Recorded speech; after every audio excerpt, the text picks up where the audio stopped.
Oh, hey there. You see this? This little thing I like to call matter. I hate these things. I wish they were fake instead. I can't stand being a physical object. So how do I remedy this problem? By putting one of these bad boys on your face. It's fun. Virtual reality, something that seemed to only exist in the far future, is already here. Though, to be fair, it's not what you would see in movies or anime. You still unfortunately have to exist with them in the real world. Back in the old days of 2016, the first Oculus Rift came to the market and allowed for VR to kinda come to the mainstream, as you would need to have a fairly beefy PC in order to run VR games at a smooth frame rate. As of now, to enter the virtual world, all you need to do is just buy a VR headset and boom! You no longer exist, if you have a Quest at least. I personally own a Rift S because I'm one of those guys that owns a computer. VR gaming itself has advanced themselves to incredible heights, from just the basic, oh look at me, I'm on a roller coaster with a phone strapped to my head, to incredible experiences that standard PC or console gaming can't easily provide.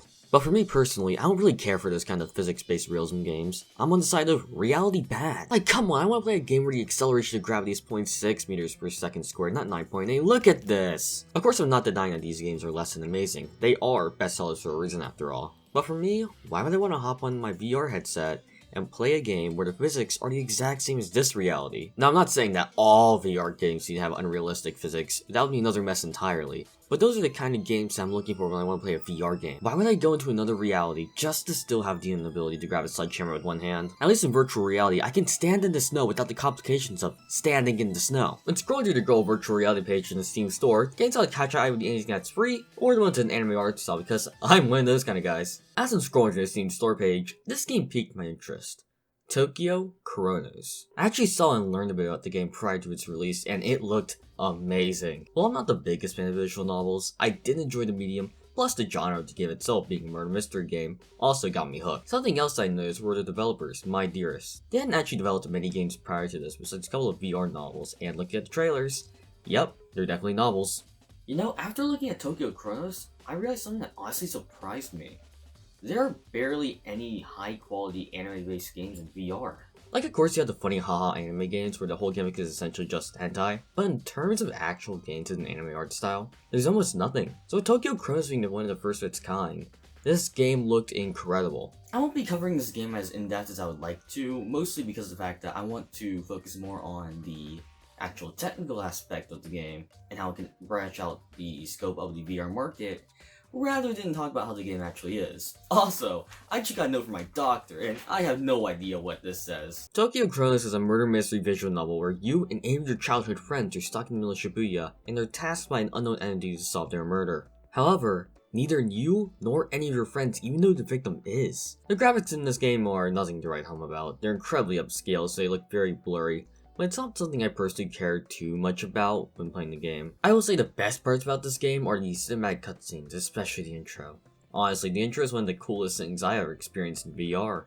How it starts with a 2D video and bursts into 3D with all the characters floating around. It's great to watch and experience. Some of the cutscenes in game are also done quite nicely in VR, as you yourself can be directly touched during these scenes. Some cutscenes are also done without any sort of transition between the standard visual novel mode and the scene itself, so they almost seem seamless, which is a really nice touch. I've heard complaints about this game's character models and how they're a bit too upscale, but to be honest, I didn't even notice that while reading. As for the story itself, well, it's something. The intro has a pretty big hook to it without yet the performance of action in the beginning, signifying that this is indeed a story in VR. Oh god, I never had hands before. The dialogue itself isn't that bad. I feel that while the writing can drag on for a bit, it is at least backed up by a fairly beefy voice cast. You know, I'm actually starting to enjoy this game a bit. While the actions you do get to perform in this game are quite minimal, the actions you do get to perform really impact the narrative of the story.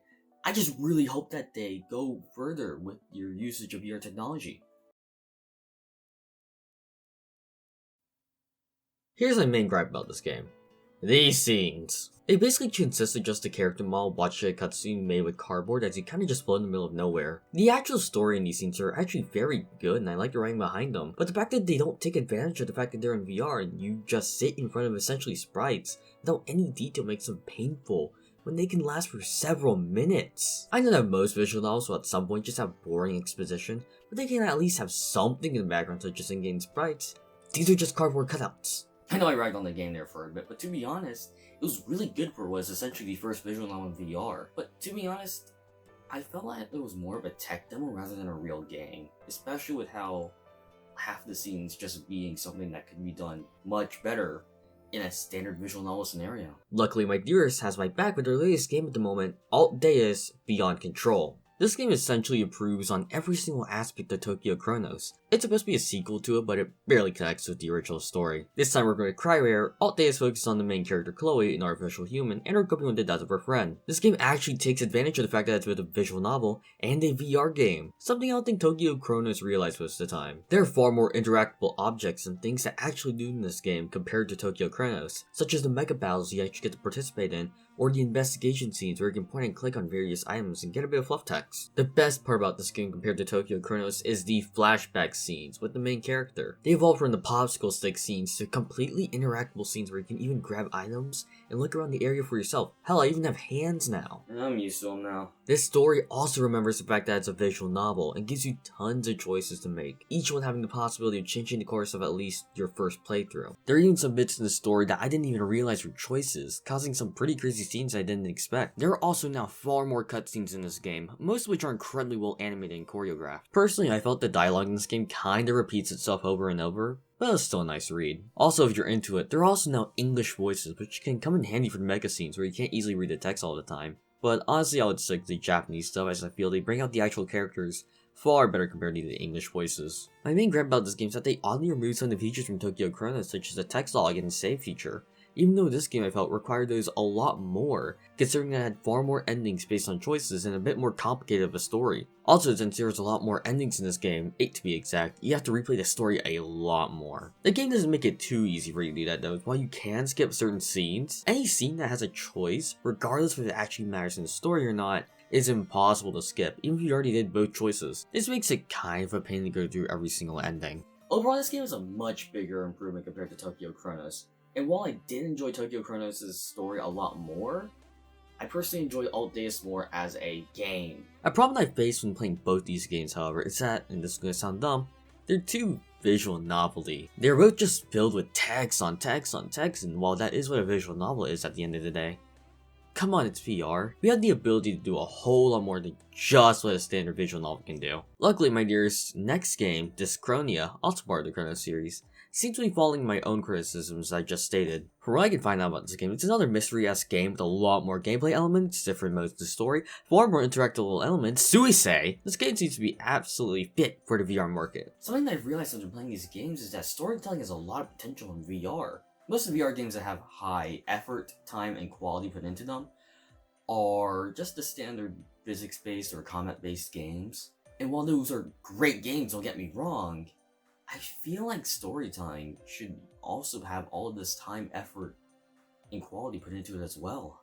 A simple game concept I can imagine would be something akin to Hololive Air. Yes, I'm ranking VTubers into this. Hololive Air is a sort of web novel project in the horror genre. Most of the content of it is in the form of short 360 video footage of mostly just the VTubers talking to each other. This would work perfectly as a VR game, and honestly I don't think it would be too hard to develop. I mean, hey, they made a ping pong game, a 20-hour visual novel with lots of gameplay elements shouldn't be too hard for them. I can easily imagine this game as an interactive, puzzle-solving mystery with horror elements, with the cutscenes being animated using real human movement. Now I know there's already a Hololive Air game that works, plus Hololive Alternative, which was a VR RPG game that features Hololive characters, but I'm just bringing up different possibilities how visual novels can be developed in VR. Overall, the VR visual novel market should really be bigger. I understand why it isn't because of what it would take. It would require 3D models, animation, a lot of programming, plus a good story, and plus the fact that the VR market is just not big. However, they have a lot of potential that I feel like is just not being utilized at the moment. For now though, I'll just stick to playing VR games based on realism, because you gotta love that 9.8 meters per second squared, you know what I'm saying?